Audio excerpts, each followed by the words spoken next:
warahmatullahi wabarakatuh. Waalaikumsalam warahmatullahi wabarakatuh. Selamat siang anak-anak. Siang Ibu. Masih semangat kan? Masih. Sudah pada makan siang? Sudah Ibu. Baik. Sekarang sebelum kita mulai, sebaiknya kita berdoa terlebih dahulu. Untuk ketua kelas mohon dipimpin. Baik Ibu, teman-teman untuk mulai pembelajaran pada siang hari ini karena kita berdoa mulai. Berdoa selesai. Nah, sekarang kita akan presensi satu-satu.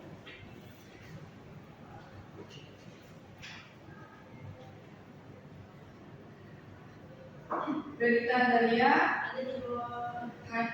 Rehana Antonima, Hadir Ibu. Eka Hanifah Purdiani, Hadir Ibu. Siti Nur Aziza. Hadir Ibu. Baik, hadir semua ya. Hadir Ibu. Tidak Ibu, Samira tidak hadir. Saudara kemana? Samira sakit Ibu.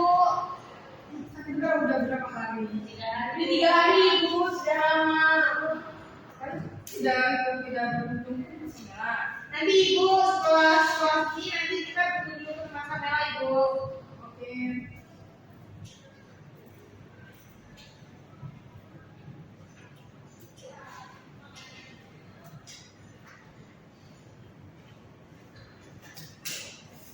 Nah, pada minggu lalu kalian ingat belajar tentang apa?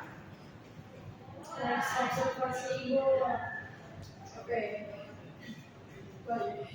Siapa yang ingat teks observasi itu tentang apa? Saya Bu. Baik, Teks observasi itu merupakan teks tentang pengamatan Ibu.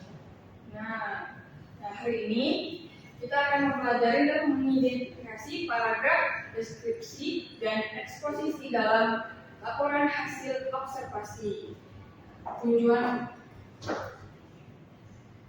pembelajaran kali ini yang pertama adalah menjelaskan pengertian dan ciri-ciri paragraf, deskripsi, serta eksposisi. Yang kedua, memberikan contoh paragraf, deskripsi, serta eksposisi. Yang ketiga, dan membedakan paragraf, deskripsi, dan eksposisi. Selanjutnya, pengertian deskripsi. Nah, paragraf deskripsi adalah paragraf yang menggambarkan suatu hal secara terperinci dan detail, seperti apa yang dapat dilihat, didengar, dicium, diraba, dan dirasakan. Ciri-ciri teks deskripsi ada 3. Yang pertama, menggunakan kata-kata konkret. Yang kedua, ada menggambarkan objek atau suasana. Yang ketiga, ada fokus pada panca indera. Nah, selanjutnya ada contoh. Di sini Ibu ingin tolong pada Eka, tolong bacakan contoh tersebut. Penumpang bus kota, tepat di depan peserta didik berseragam SMP itu, seorang ibu lain duduk sembari memangku anak balikanya. Tidak jauh dari ibu itu, duduk seorang laki-laki penyandang disabilitas atau difabel dengan kruk yang disandarkan pada kursi. Baik, sudah dipahami semua dari 3 materi tersebut? Sudah Ibu. Kalau begitu kita lanjut lagi ke materi selanjutnya. Tentang paragraf eksposisi.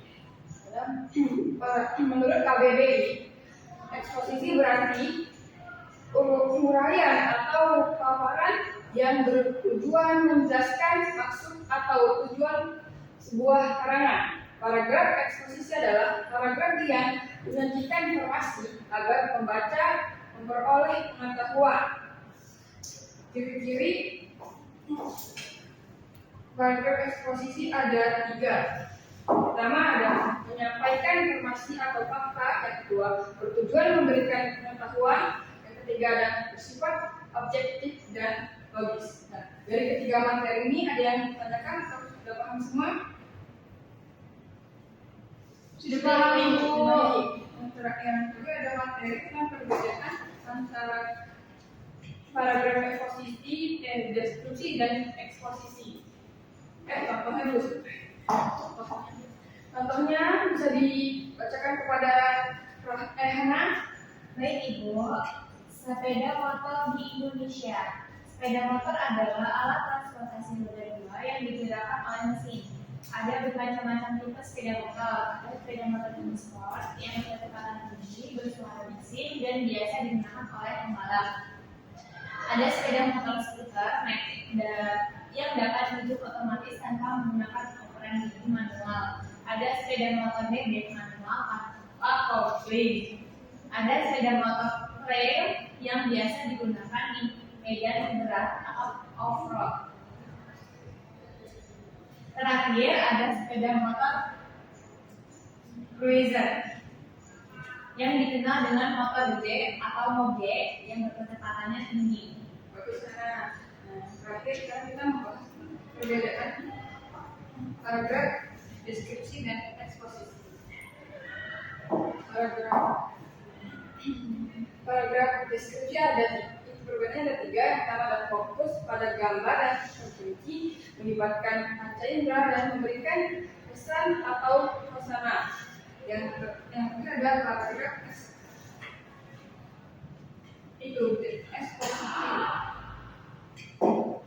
Ya, ada 3 juga. Yang pertama ada fokus pada informasi dan fakta. Yang kedua adalah bertujuan memberikan pengetahuan. Yang ketiga bersifat logis dan objektif. Dari semua ini sudah paham semua? Ibu, saya mau tanya Ibu, berarti kalau dilihat dari materi yang tadi Ibu sampaikan, perbedaan antara antara paragraf deskripsi dengan paragraf eksposisi itu diuraiannya ya Bu. Kalau misalnya paragraf deskripsi itu hanya menggambarkan, kalau misalnya paragraf eksposisi itu menguraikan, gitu ya Bu? Ya, benar sekali.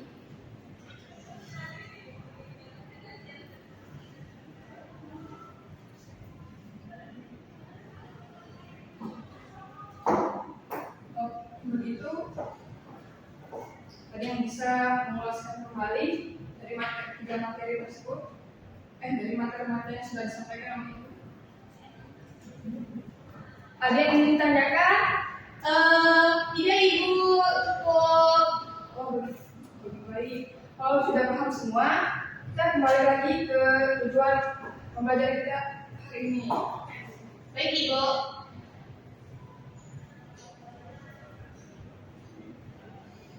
Tujuan belajar kita hari ini ada 3, menjelaskan, memberikan contoh. Siapa yang bisa menjelaskan kembali tentang paragraf deskripsi? Saya Ibu. Baik, Siti. Paragraf deskripsi itu merupakan paragraf yang menggambarkan suatu hal secara terperinci. Nah, paragraf deskripsi itu menjelaskan suatu hal berdasarkan panca indera Ibu, baik melihat, mencium, membau, kemudian mendengar, bisa juga merasa dan diraba begitu Ibu. Benar, Siti. Ini siapa yang bisa menjelaskan tentang pengertian eksposisi?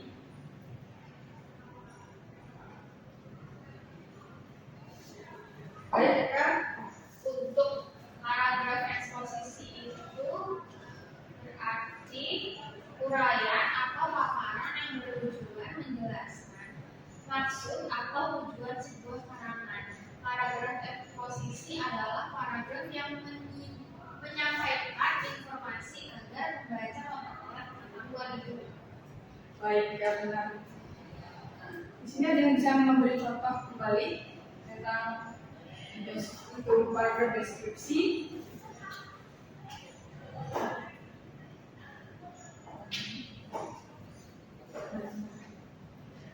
Saya Ibu. baik ini. Saya mau memberikan contoh yang kalimat deskripsi ya Ibu. Ya, Tadi kan pengertian kalimat deskripsi itu kan kalimat yang menggambarkan secara rinci, kemudian digambarkannya melalui baca indera. Nah, saya mau menggambarkan papan tulis itu Ibu. Papan tulis merupakan media yang digunakan untuk menulis. Papan tulis ada yang berwarna putih dan ada yang berwarna putih dan juga hitam. Papan tulis putih bentuknya persegi panjang dan biasanya diletakkan di depan ruang kelas. Gitu Ibu. posisi benar itu. Nah, selanjutnya kita bisa memberi contoh tentang paragraf eksposisi. Ibu, baik silakan cerita. Saya ingin memberikan contoh paragraf eksposisi tentang hewan bu. Silakan.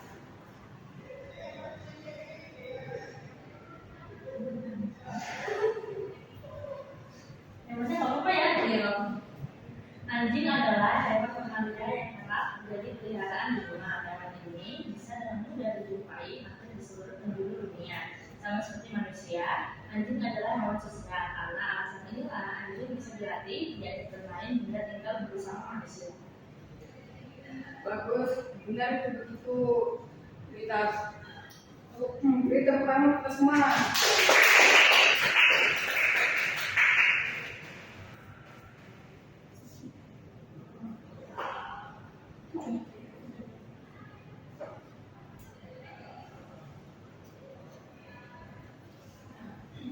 Di sini saya akan bisa membedakan paragraf deskripsi dan paragraf eksposisi.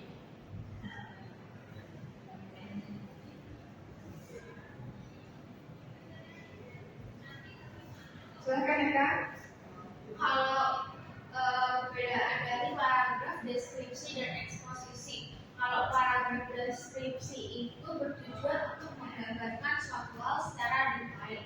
Kalau misalkan paragraf eksposisi itu bertujuan untuk menyampaikan informasi atau keterangan tanpa memaksa orang lain untuk menerima gagasan atau informasi tersebut. Bagus, benar mereka.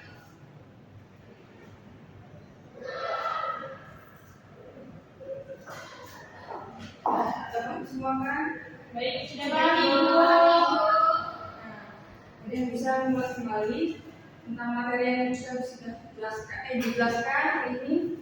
Saya Ibu. Silakan. Jadi hari ini kita belajar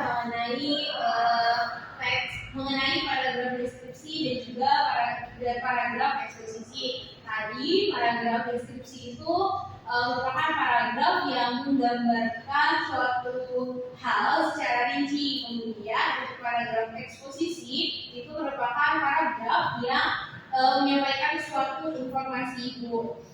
Gitu Ibu.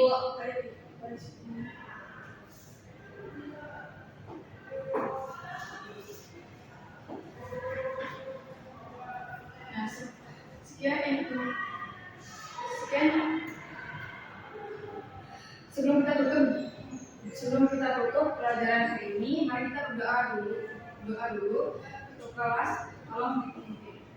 Baik, teman-teman, marilah kita berdoa untuk menutup kegiatan pembelajaran pada hari ini. Berdoa mulai. Berdoa selesai. Sekian dari Ibu penjelasan materi hari ini. Wassalamualaikum warahmatullahi wabarakatuh. Waalaikumsalam warahmatullahi wabarakatuh. Terima kasih Ibu.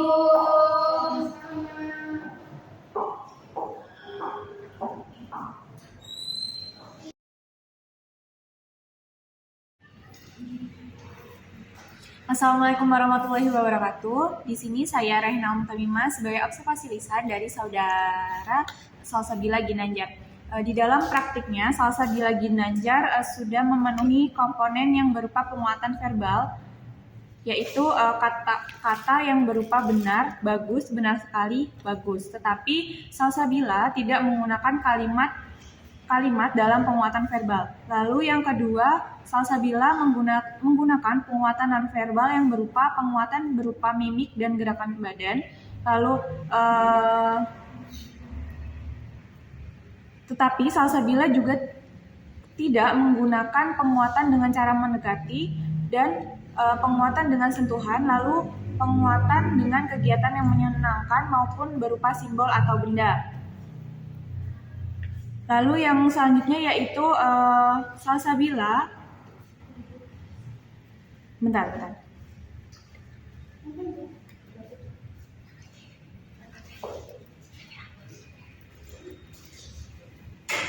Lalu kemudian Salsabila juga tidak menggunakan penguatan kepada sekelompok siswa, lalu tidak menggunakan penguatan kepada pribadi tertentu. Lalu selanjutnya yaitu Salsabila sudah menggunakan prinsip penggunaan yang berupa kehangatan dan keantusiasan, kebermaknaan, dan Salsabila juga menghindari penggunaan respons yang negatif. Sekian dari saya akhiri. Wassalamualaikum warahmatullahi wabarakatuh.